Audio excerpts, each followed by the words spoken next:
Now, I am ready to name names. Nanay ako na binabalahura na ang mga anak. Utang na loob naman. Ayoko na to leave unanswered questions. Ilang beses kaming sinubukang patayin. I'm willing to go to war. Hi everyone, normally I would not be doing this, folding the yellow pads where I wrote what I wanted to say, but I was cautioned na I should stick to what I wrote. Hindi ko dadagdagan, hindi ko babawasan, para na lang walang confusion, walang misinterpretation. Ako yung nag-insist that this had to be done now, and this was the compromise. So, I hope you will bear with me and you will allow me now to start. Naghintay po ako, nag-isip ako, because I now know by speaking or posting when I am angry or hurting, posibleng sirain ko pa ang sarili ko.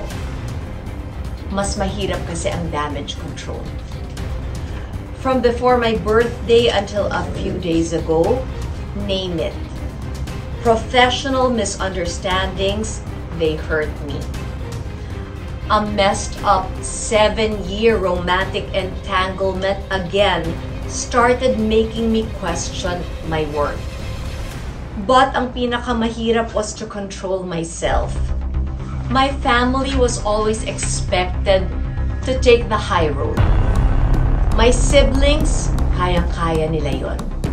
But as I have admitted to all of you, ako yung ibang Aquino.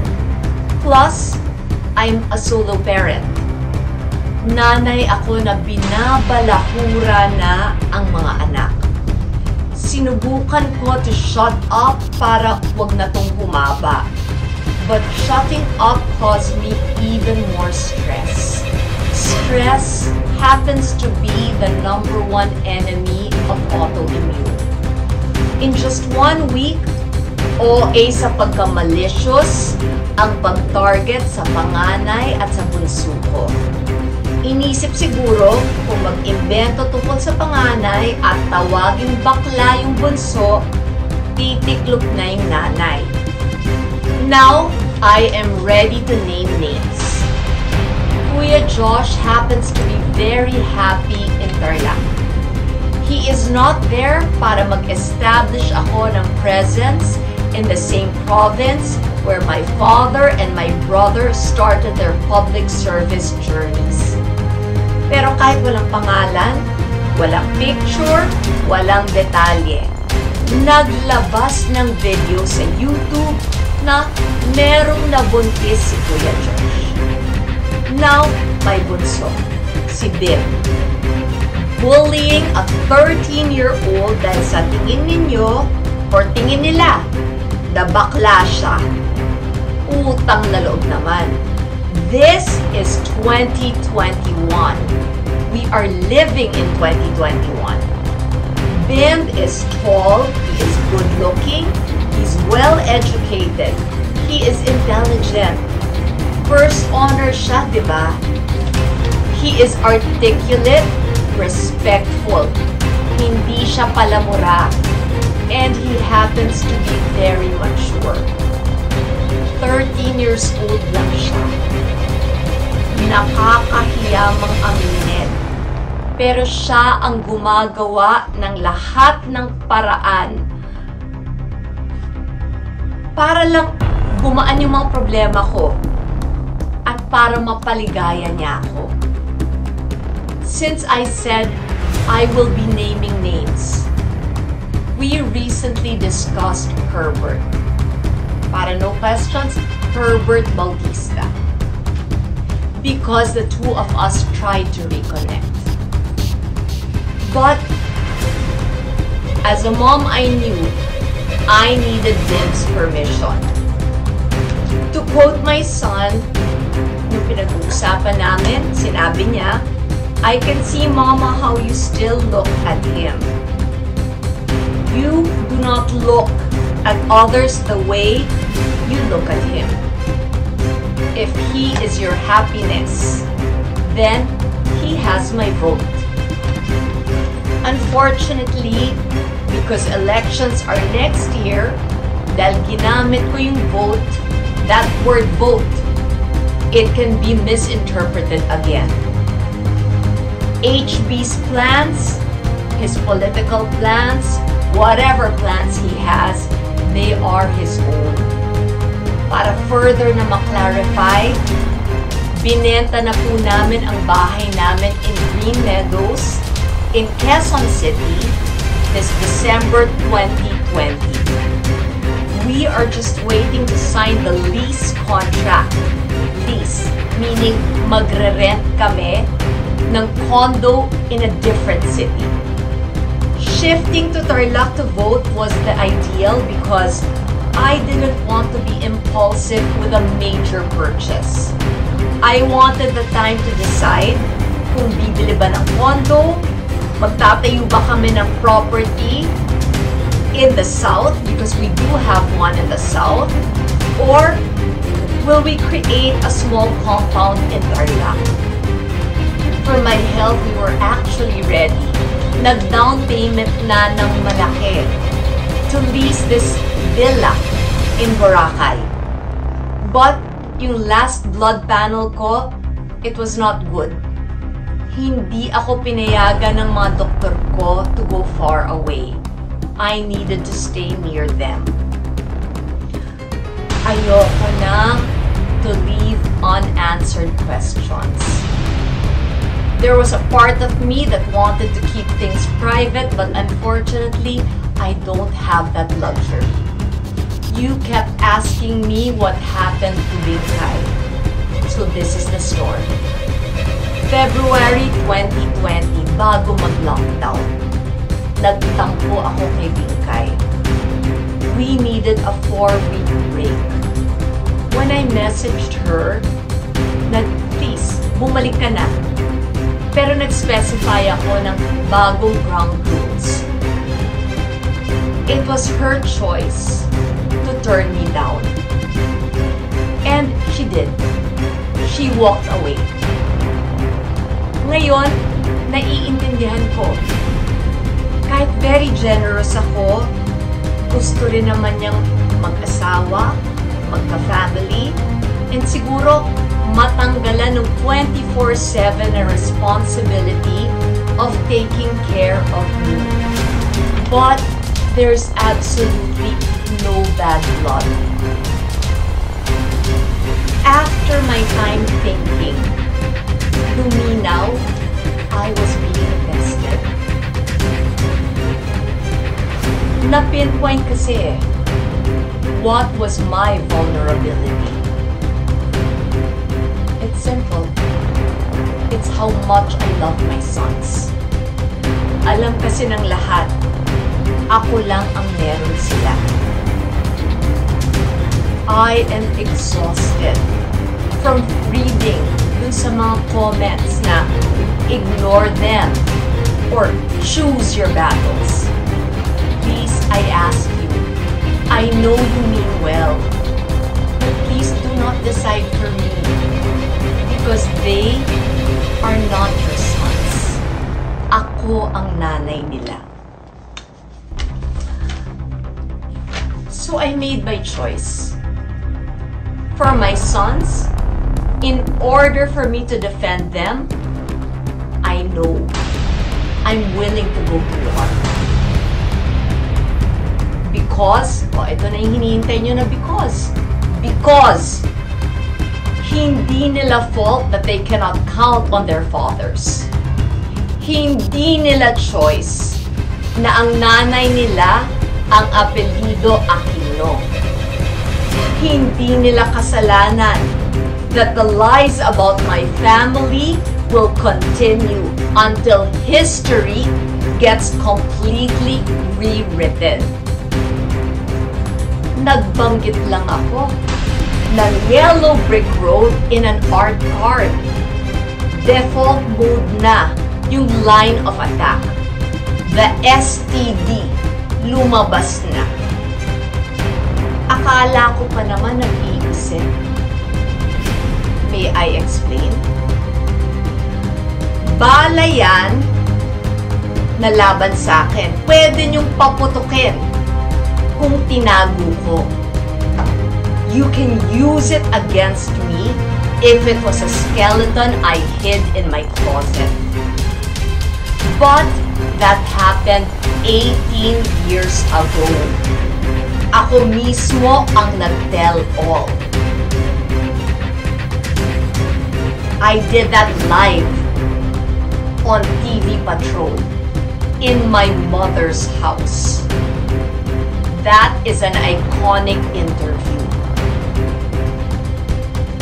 Alam kong iconic dahil nung panahon na yon, halos buong Pilipinas tumigil at nakinig at nanood sa akin. So how can you use something that I myself revealed about myself against me? Yun ang advantage kasi of having lived an open book life. Wala kang kinakatakutan na pwede pang maibulgar. Kasi lahat ng sinasabi nilang kahinaan mo o mga kasalanan mo, alam na ng lahat. The lesson here is, when you tell the truth, regardless of how painful it may be, or how humiliating it can be, at least you are assured, hindi ka na matatakot sa bukas. You will never fear tomorrow because you faced up to it when it was happening. How many times do I have to repeat?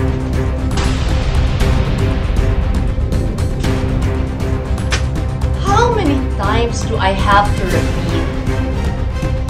Regardless that my life's work, my chance to come back on free TV, that was taken away from me. Because I was told, mahirap nang ma-offend ang palasyo. I took that. Kasi political reality yan. Hindi yan ginawa ng nanay ko. Hindi yan ginawa ng kapatid ko. But I know how this game is played. Nangingibabaw pa rin sa akin that my father gave his life for this country. Sinabi niya at napanindigan niya, the Filipino is worth dying for. I was a year old when he was jailed. Panahon to ng martial law. I was 12 when he was assassinated in the airport that is now carrying his name.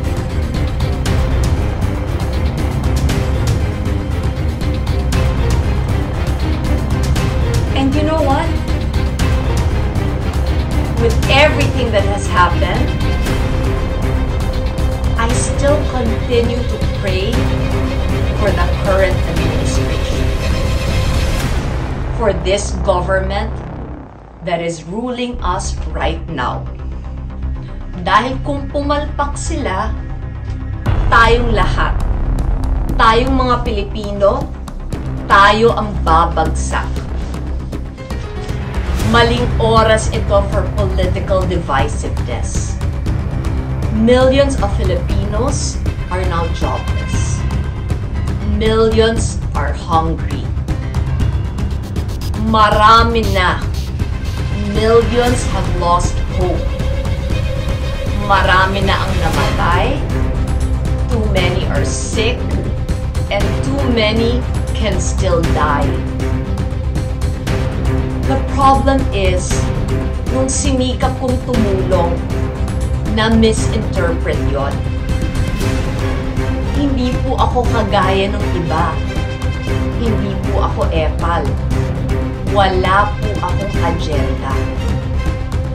Tumatanaw lang ako ng utang na loob. Because my mom taught me, there would be no Chris Aquino if Filipinos did not support or believe in you. mas lalong hindi po ako kagaya ng iba. Kasi ako po, nagbibigay galing sa bulsa ko. Nagbabayad po ako ng tamang buwis. Wala po akong history na nagnakaw ako sa taong bayan. Nabasa ko po ito in a DDS blogger. She wrote about this. She said, alam ko raw yung first law of power. That's true. She even quoted me. Kung Duterte ang tatakbo, ibibigay ko na po sa kanila yon kasi wala kaming malalim na ugat, sugat, at hindi sila ang kaaway namin. This was referring to the 2013 elections. Minsan kasi kung hindi mo i-declare, hindi gets ng ilan. Pag minahal ang mom ko, bali-balik ka rin man, hindi pwedeng mabali yung ties that bind.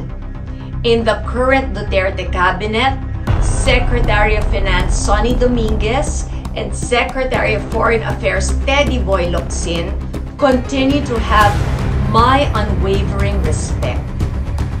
Tito Sonny keeps open communication lines with my sisters and me. Teddy Boy and I are textmates. Obvious ba?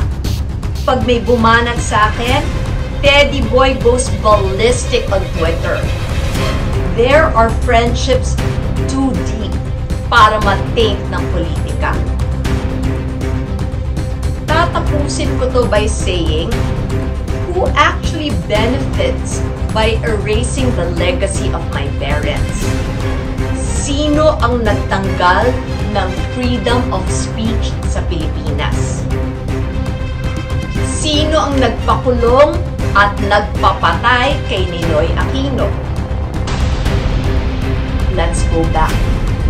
President Duterte started his political rise during my mom's administration. Legacy po ng nanay ko, and ito ang kulay nila.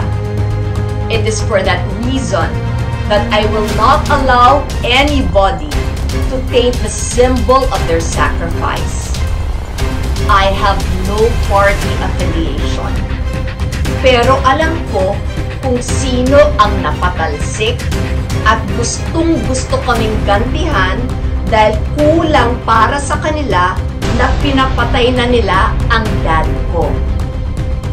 That is not President Duterte. Because alam ko, never ko siyang binanatan. So para po sa mga DDS, wala tayong reason na maging magkaaway. I am who I am as a mother because apart from our 3 years in Boston, I only had one parent. She was my role model. 14 ako nung lumaban siya sa diktador. Hindi ko po maalala kung 7, 8, or 9 times yung coup attempts. Pinatay po ang dad ko. Ilang beses kaming sinubukang patayin. Pero ito po ang diferensya. Never kaming umalis. Hindi naduwag ang nanay ko. I will never forget this. Sumabog yung kotse sa labas ng bedroom ko. Ang lakas na po ng barilan sa labas. Tumakbo po, papasok sa kwarto ko na walang bulletproof glass ang mom ko at si Noy. Kinaladkad nila ako from my bed pababa. Bago inisip ng nanay ko ang sarili niya, inuna niya to secure me. There are so many other instances. Even when she was already told she had just a few months to live, she fought. Sinabi niya, "My children are not prepared They lost their dad na hindi sila handa. I will not allow. Hindi ko hahayaan for them to go through that all over again. Kung meron man kaming tinago sa inyo, tinago namin all the procedures that she underwent para lang mabigyan niya kami. Nung nakita niya what we needed most, what her children needed, we needed time. We needed more time with her. Kaya ngayon, kaya ko bang ipahiya ang sarili ko dun sa pinakaunang nagmahal sa akin? Yung nag-alaga? Yung nagsakripisyo? Yung nagpatawad? At yung nagparamdam sa akin kung ano talaga ang unconditional love. You can say it so often, but action speaks so much louder than mere words. I will emphasize, I'm not here to attack, but you leave me no choice but to defend. Alam ko naman hindi nyo ko tatantanan. Kaya habang may freedom of speech pa, magtiisan na lang tayo. You can and you will attack me. But, karapatan ko ipaglaban ang dignidad at pagkatao nung mga mahalaga sa akin. Clarify natin yan, Who are the people who matter to me? Very obvious. My 2 sons. The memory of my parents. My siblings. And because I cannot predict tomorrow, baka dumating pa yung taong mamahalin ako ng tapat and publicly, mutually, aaminin namin sa inyo na may relasyon kami. Kasi nakita ko yun sa mom ko. When you truly love, hindi ka lang magtitiis. Para sa mahal mo, wala ka talagang ititira sa sarili mo. Ilalaban mo hanggang sa huling hininga mo. These 2 platforms, Facebook and Instagram, they are my only means to directly communicate with all of you. You know, totoo ako. Kilala niyo ko, I am real. I also know I do not have a troll farm. I know you are real. Lahat naman tayo gusto natin ng mapayapa na buhay. Lahat tayo, lalo na ngayon na pandemic, nag-iingat sa kalusugan natin. Pero, pinagod na ako. Napagod na akong magpaapak.